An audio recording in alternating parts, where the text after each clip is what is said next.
بسم اللہ الرحمن الرحیم۔ السلام علیکم ورحمۃ اللہ وبرکاتہ۔ جزا اللہ عنا سیدنا محمد ما هو اہلہ۔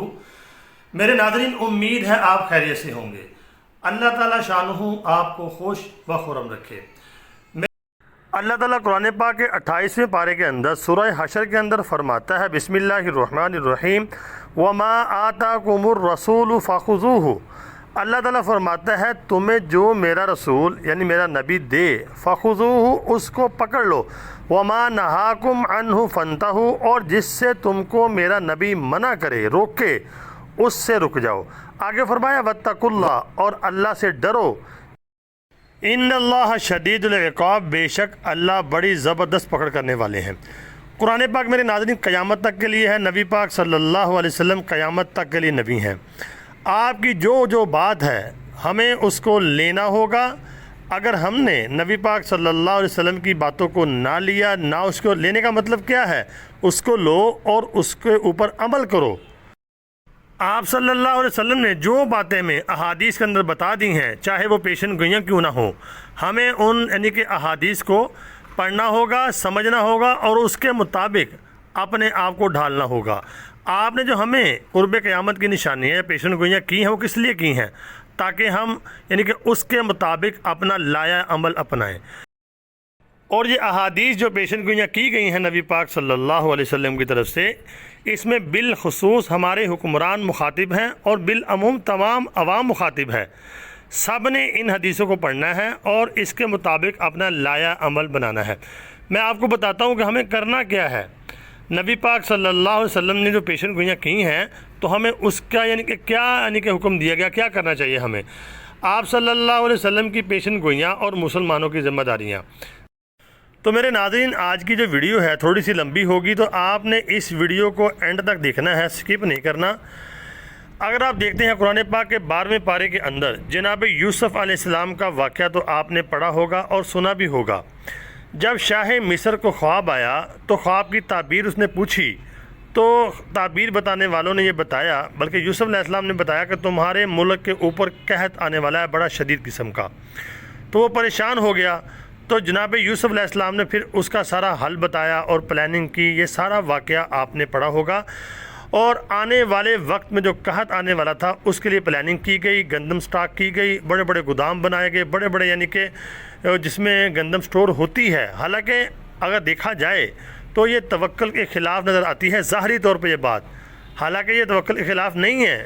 لیکن میں آپ کو بتاتا ہوں، ہمارے زمانے میں کچھ لوگ ایسے ہیں جو پلاننگ کو اور اسباب کو اختیار کرنے کو ترجیح نہیں دیتے۔ وہ کہتے ہیں جی یہ توکل کے خلاف ہے، بس اللہ کے اوپر توکل کرو، اللہ نے کرنا ہے جو کچھ کرنا ہے۔ میرے ناظرین، یہ جو اسباب اختیار کرنا ہوتا ہے، پلاننگ کرنا ہوتا ہے، یہ توکل کے خلاف نہیں ہے۔ انبیاء نے پلاننگ کی ہیں اور منصوبہ بندیاں کی ہیں، تو منصوبہ بندیاں کرنا توکل کے خلاف نہیں ہے۔ انبیاء سے یہ ثابت ہے، ہمارے نبی سے ثابت ہے، اسباب کا اختیار کرنا یہ توکل کے خلاف نہیں ہے۔ جتنے اچھے اسباب اختیار کریں گے لیکن توکل اللہ کے اوپر ہو، چیزوں کے اوپر توکل نہ ہو، توکل اللہ کے اوپر ہو، لیکن اسباب کو مکمل طور پہ اختیار کیا جائے۔ نبی پاک صلی اللہ علیہ وسلم کے زمانے کا ایک واقعہ، ایک بندہ آپ صلی اللہ علیہ وسلم سے ملنے کے لیے آیا، تو اونٹ پہ وہ آیا، تو آپ صلی اللہ علیہ وسلم کے دربار میں جب حاضر ہوا تو آپ نے اس سے کہا کہ تم کس چیز پہ سفر کر کے آئے ہو، کہاں سے آئے ہو؟ تو اس نے بتایا کہ میں اونٹ پہ آؤں اللہ کے نبی۔ تو آپ نے فرمایا کیا اونٹ کو تم نے باندھا ہے؟ تو اس نے آگے سے کہا کہ اونٹ کو میں اللہ کے توکل کے اوپر چھوڑ کے آ گیا ہوں۔ تو آپ نے فرمایا تم نے یہ غلط کیا ہے، جاؤ پہلے اس کی ٹانگ کو رسی سے باندھ کے آؤ اور اس کے بعد اللہ کے اوپر توکل کرو۔ تو توکل جو ہے، توکل کا معنی جو آج ہم نے سمجھ لیا ہے کہ کرنا کچھ بھی نہیں ہے، سارے معاملات جو ہیں وہ اللہ کے سپرد کر دینے ہیں، یہ توکل کے خلاف ہے، یہ سنت کے خلاف ہے۔ تو دیکھیں جو کفار ہیں ان کی 50 سال کی پلاننگیں ہیں، اور مسلمان پہلے ساری پلاننگیں کیا کرتے تھے، لیکن اب مسلمان جو ہے بس باتیں ہی کرتے ہیں اور پلاننگیں ختم ہو چکی ہیں، جس کی وجہ سے مسلمان بہت نیچے چلا گیا ہے۔ یہ تیسری لائن سے دیکھیں، اس امت کے امام محمد عربی صلی اللہ علیہ وسلم نے 1400 سال پہلے جو ہمیں خبر دی ہیں، یعنی کہ پیشن گوئیاں فرمائی ہیں آپ صلی اللہ علیہ وسلم نے، وہ آپ نے اس لیے فرمائی تھی کہ مسلم ممالک جو ہیں ان احادیث کے ذریعے اپنی پلاننگ بنائیں، اور عوام جو ہے، امت ہے، وہ بھی انفرادی طور پہ اپنے آپ کو یعنی کہ تیار رکھیں اور اپنی پلاننگ کریں۔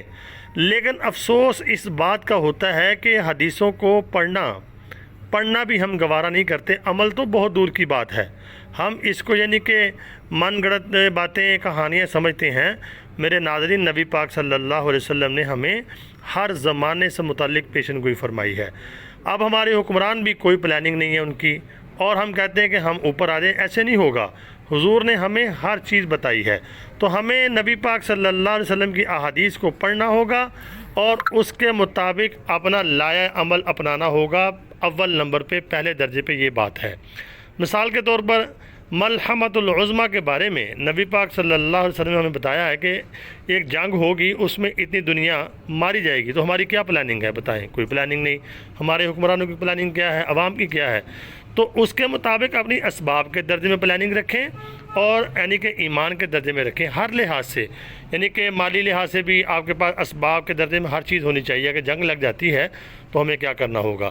اور اسی طرح حضرت امام مہدی علیہ رضوان کے ظہور سے پہلے کی نشانیاں ہیں، وہ ہمیں نبی پاک صلی اللہ علیہ وسلم نے بتائی ہوئی ہیں، تو ہم نے ان احادیث کے اوپر عمل کرنا ہے، تب ہی ہم بچ پائیں گے۔ اور اسی طرح اگر آپ دیکھیں گے دجال کے فتنے کے بارے میں کتنی حدیثیں ہیں، نبی پاک صلی اللہ علیہ وسلم نے ہمیں کھول کے دجال کے فتنے کے بارے میں بتایا ہوا ہے کہ وہ کانا ہوگا، تمہارا رب کانا نہیں ہے، اس کے ماتھے کے اوپر کافر لکھا ہوگا، اس کے پاس کھانے کا پہاڑ ہوگا، وہ لوگوں کو گمراہ کرے گا۔ تو آپ نے ہمیں اس سے بچاؤ کے سارے طریقے بتائے ہیں اعمال کے درجے میں۔ اعمال دیکھیں گے تو سورہ کہف کی تلاوت ہے، دعائیں ہیں، اور اسباب کے درجے میں آپ نے بتایا ہے کہ دجال کے فتنے سے اگر آپ بچنا چاہتے ہو تو شہروں سے دور رہو۔ تو لوگ جو ہیں اس بات کو مانتے ہی نہیں ہیں، وہ کہتے نہیں، کیونکہ دجال کے فتنے کا اثر آپ نے فرمایا کہ شہروں کے اندر زیادہ ہوگا بنسبت دیہاتوں کے۔ تو میرے ناظرین، ہمیں احادیث کے اوپر عمل کرنا ہوگا، نہ کہ سن کے یعنی کہ ادھر سے سنا ادھر سے نکال لیا۔ تو اللہ سے دعا ہے کہ اللہ رب العالمین ہمارے حکمرانوں کو بھی، ہماری عوام کو بھی قرآن و سنت کے اوپر مکمل طور پہ عمل کرنے کی توفیق عطا فرمائے۔ تو ویڈیو کافی لمبی ہو گئی ہے، تو اللہ رب العالمین سے دعا ہے اللہ رب العالمین ہمیں عمل کی توفیق دے۔ تو ویڈیو کا آگے شیئر لازمی کرنا، اور مجھے کمنٹ بھی کرنا، اپنی رائے کا اظہار ضرور کرنا، دعاؤں میں ضرور یاد رکھنا۔ السلام علیکم ورحمۃ